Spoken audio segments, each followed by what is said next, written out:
لیکن حضرت عیسیٰ کے بارے میں کافی لوگوں میں قصے کہانیاں یا جو بھی ہیں وہ ہیں کہ آیا وہ کس حیثیت میں آسمان پر اٹھائے گئے تھے اور کیا ان کا دوبارہ دور بھی آئے گا، اور اس سلسلے میں ذرا وضاحت کر دیں۔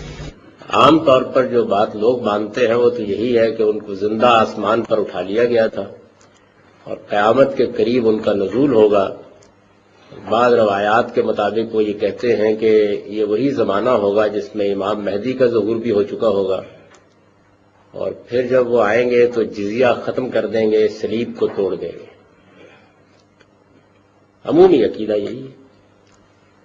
اس سے متعلق چند باتیں آپ جان لیجئے۔ پہلی بات یہ ہے کہ ان کے زندہ اٹھائے جانے کی کوئی صراحت قرآن مجید میں نہیں ہے، بلکہ جو الفاظ استعمال کیے گئے ہیں وہ اس سے اباح کرتے ہیں، وہی الفاظ ہیں کہ جو کسی بھی شخص کی وفات کے لیے استعمال کیے جاتے ہیں۔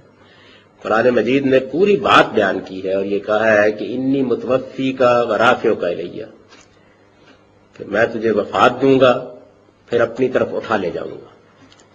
اب ظاہر ہے کہ وفات کے بعد اپنی طرف اٹھا لے جاؤں گا کہ الفاظ ان کے جسمی کے لیے ہو سکتے ہیں، اور یہ بات سمجھ میں آتی ہے کیونکہ یہود نے یہ فیصلہ کر لیا تھا کہ وہ ان کی توہین کریں گے۔ تو بظاہر جو کچھ بائبل سے معلوم ہوتا ہے وہ یہی ہے کہ جب یہودا اسکریوتی نے ان کی نشاندہی کی کہ وہ کوہ زیتون میں کہاں بیٹھے ہوئے اس وقت، اور ان کو پکڑنے کے لیے ہجوم ان پر حملہ آور ہوا، تو اللہ تعالیٰ نے اس شخص کو یہ سزا دی کہ سیدنا مسیح علیہ السلام کو تو فرشتے لے گئے، لیکن اس کی شبیہ بالکل سیدنا مسیح علیہ السلام کی سی ہو گئی۔ اسی کو قرآن بیان کرتا ہے کہ ولیکن شبہ لہم، ان کو تو یہی خیال ہوا کہ انہوں نے مسیح کو معاذ اللہ پھانسی پر چڑھا دیا ہے، لیکن قرآن مجید نے اعلان کیا کہ ما قتلوہ وما صلبوہ، نہ انہوں نے ان کو قتل کیا نہ صلیب کیا۔ تو اس وجہ سے جب قرآن نے متوفیقہ کے بعد یہ الفاظ استعمال کیے ہیں تو معلوم ہوتا ہے کہ عام قانون کے مطابق کسی اور کو تو انہیں ہاتھ نہیں لگانے دیا گیا، لیکن اللہ کے فرشتوں نے ان کو وفات دی اور اس کے بعد ان کو اٹھا لے گئے۔ اب فرض کر لیجئے کہ کوئی آدمی اس بات کو ایسے نہیں مانتا، تو تب بھی یہ بات بالکل واضح ہے کہ جو بات وہ مان رہا ہے کہ زندہ اٹھا لیے گئے، اس کے لیے بھی کوئی صراحت قرآن مجید میں موجود نہیں، خالی ہے قرآن اس سے بالکل۔ اچھا، بالکل یہی معاملہ حدیث کا، کوئی حدیث ایسی نہیں ہے، موجود ہی نہیں ہے جس میں اس طرح کی کوئی صراحت کی گئی، یعنی رسول اللہ صلی اللہ علیہ وسلم نے یہ بات فرمائی ہو۔ حدیث کے پورے ذخیرے کو آپ دیکھ ڈالیے، اس میں ایسی کوئی بات نہیں۔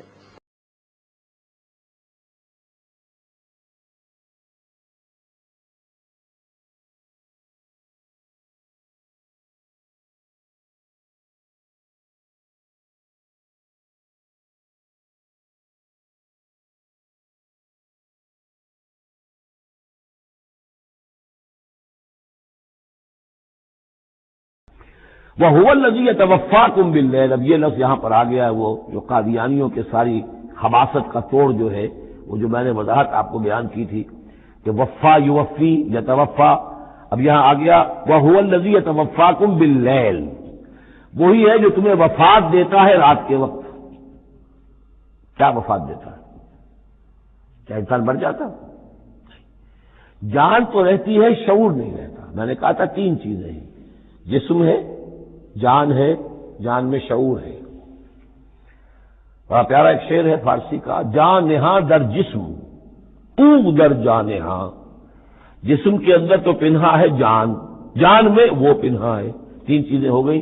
یہاں اس شعر میں وہ سے مراد کچھ اور ہے، اس وقت میں اس پر نہیں جاؤں گا، لیکن تین چیزیں سمجھ لیجئے۔ جان نہاں در جسم، جسم کے اندر جان پنہا ہے، او در جان نہاں، وہ جان میں نہا ہے، اے نہا اندر نہا ہے جانے جان۔ یہ پھر کسی اور جگہ پر پڑھیں گے اس شعر کو انشاءاللہ۔ اب سمجھ لیجئے، ایک جسم ہے، جسم میں جان ہے، جان میں شعور ہے، اصل سے تو شعور ہے، لہذا نیند میں صرف شعور لے گئے، موت ہوئی تو شعور بھی لے گئے، جان بھی لے گئے، اور عیسیٰ کو لے گئے، شعور بھی لے گئے، جان بھی لے گئے، جسم بھی لے گئے۔ تو توفع جو ہے کل کا کل پورے طور پر ہوا ہے حضرت عیسیٰ علیہ السلام کا۔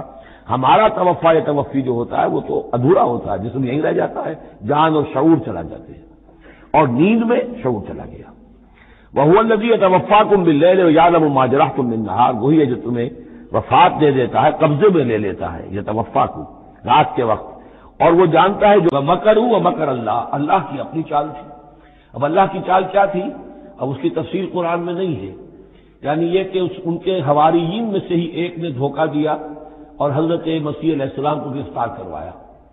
اب اس کے بعد اللہ تعالیٰ نے جو کچھ انجیل برنباس میں ہے، قرآن میں نہیں ہے، حدیث میں نہیں ہے، ہمارے اولین جو مفسرین ہیں ان کے ہاں بھی نہیں ہے، لیکن یہ انجیل برنباس، ایونجیلیم برنابے، جو پوپ کی لائبریری سے برآمد ہوئی ہے، اس کے اندر یہ تفصیل ہے کہ جس حواری نے آپ کو غداری کر کے پکڑوایا تھا، گرفتار کروایا تھا، اس کی شکل حضرت مسیح کی بدل دی اللہ نے، اور وہ پکڑا گیا، سولی وہ چڑھا ہے، اور حضرت مسیح پر وہ ہاتھ ڈال ہی نہیں سکے، بلکہ جس باغ میں آپ روپوش تھے، جیسے ایک کوٹڑی سی بنی ہوئی تھی جس میں وہ آلات وغیرہ رکھ دیتے ہیں، اس باغ میں وہ روپوش تھے اور اس کوٹڑی میں عبادت کر رہے تھے، باقی جو ان کے حواری ہیں 12 وہ باہر تھے۔ اس وقت وہ سٹک گیا، ایک شخص وہاں سے چپکے سے گیا کہ اب میں پکڑواؤں گا، اور جا کر جو ہے وہ سپاہیوں کو لے آیا، رات کے وقت جیلے لے کر آئے، اس نے کہا میں اندر جاؤں گا، جسے میں کہوں اے ہمارے استاد بس پکڑ لینا وہی مسیح ہے۔ اس لیے کہ رومیوں کو کیا پتا تھا وہ مسیح کون ہے، وہ تو یہودی ہے، لہذا جیسے ہمارے ہاں پولیس والوں کو کیا پتا ہے وہ آئے ہیں، آئیڈینٹیفائی کون کرے گا؟ تو اس نے کہا کہ میں کہوں گا اے میرے آقا میرے استاد بس پکڑ لینا۔ اب یہ جب اندر داخل ہوا تو جیسے ہی کمرے میں داخل ہوا، اس کوٹڑی میں اس کی چھت پھٹی، 4 فرشتے نازل ہوئے، حضرت مسیح کو لے کر وہ چلے گئے، اور اس شخص کی شکل جو ہے وہ بدل دی گئی حضرت مسیح والی۔ اب یہ گھبرا کر باہر نکلا تو دوسرے حواریین جو تھے انہوں نے کہا اے ہمارے استاد، اور ادھر سے وہ سپاہی جو ہے داخل ہو گئے، انہوں نے اسی کو قابو کیا، سولی وہ چڑھا ہے اصل میں، حضرت مسیح نہیں۔ لیکن یہ ساری تفاصیل جو ہیں یہ قرآن میں بھی نہیں ہے، حدیث میں بھی نہیں ہے۔ جب حدیث میں نہیں ہے، قرآن میں نہیں ہے، تو ہمارے مفسرین کے پاس بھی نہیں ہو سکتی تھی۔ لیکن یہ کہ یہ شہادت جو ہے ادھر حقیقت انہی کے گھر سے ہمیں ملی ہے، اور یہ پوری طریقے سے فٹ ان کرتی ہے، پوری طریقے سے قرآن کا جو بیان ہے اس میں یہ پوری طرح فٹ ہوتی ہے۔ وَمَكَرُوا وَمَكَرَ اللَّهُ، انہوں نے اپنی سی چالیں چلی، اللہ نے اپنی چال چلی، وَاللَّهُ خَيْرُ الْمَاكِرِينَ، اور اللہ تعالیٰ جو ہے وہ بہترین چال چلنے والا ہے۔ اِذْ قَالَ اللَّهُ يَا عِيسَىٰ إِنِّي مُتَوَفِّيكَ وَرَافِعُكَ إِلَيَّ، یاد کرو جب کہ اللہ نے عیسیٰ سے کہا عیسیٰ میں تمہیں اب لے جانے والا ہوں۔ یہ لفظ ہے کہ جس کو قادیانیوں نے اصل میں بہت بڑی بنیاد بنایا ہے اپنے غلط عقیدے کی، کہ وفات مسیح ہو چکی ہے۔ اس لفظ کو اچھی طرح سمجھ لیجئے، وفا کے معنی ہے پورا کرنا، وعدہ وفا کرو، وفا۔ اب اس سے جب کہا جائے کسی کو پورا دینا تو باب تفعیل میں آئے گا وفا یوفی توفیتاً، وہ ہم پڑھ چکے ہیں، ووفیت کل نفس فکیف اذا جاء، جب وہ دن آئے گا ووفیت کل نفس ما عملت، جو کچھ انہوں نے کیا ہوگا پورا پورا ان کو دے دیا جائے گا۔ یہ دیکھ لیجئے آیت نمبر 25، فَكَيْفَ إِذَا جَمَعْنَاهُمْ لِيَوْمٍ لَا رَيْبَ فِيهِ وَوُفِّيَتْ كُلُّ نَفْسٍ مَا كَسَبَتْ وَهُمْ لَا يُظْلَمُونَ، ہر ایک کو بھرپور پورا بدلہ اس کے اعمال کا دے دیا جائے گا۔ یہ ہے کسی کو پورا دینا، کسی سے پورا لے لینا، یہ باب تفاعل ہوگا، توفا یا توفا، کسی کو پورا لے لینا، تو پورا لے لیتا ہے اللہ تعالیٰ نے۔ یہ لفظ جو ہے پورا بتمام و کمال، یہ گویا کہ منطبق ہوتا ہے حضرت مسیح پر، کہ حضرت مسیح کو ان کے جسم اور جان سمیت اللہ لے گیا۔ ہم جب کہتے ہیں وفات پا گیا تو یہ ہے استعارتاً، جسم یہی رہ گیا، صرف جان گئی ہے۔ اور یہی لفظ قرآن میں آتا ہے نیند کے لیے بھی، اللہ یتوفی الانفس حین موتہا، اس لیے کہ نیند میں بھی یہ ہوتا ہے کہ خود شعوری نکل جاتی ہے انسان میں سے، اگرچہ زندہ ہے، اب اس کو اگر کوئی چیوٹی کاٹ رہی ہے تو جاگ جائے گا، لیکن ویسے اس کی خود شعوری ختم ہو چکی ہے، اور روح کا تعلق ہے خود شعوری کے ساتھ، تو نیند میں بھی اللہ تعالیٰ روح کو قبض کر لیتا ہے، اس کے لیے بھی توفی کا لفظ ہے۔ پھر جب انسان مرتا ہے تو روح اور جان دونوں چلی گئی اور صرف جسم رہ گیا، یہ بھی توفی ہے۔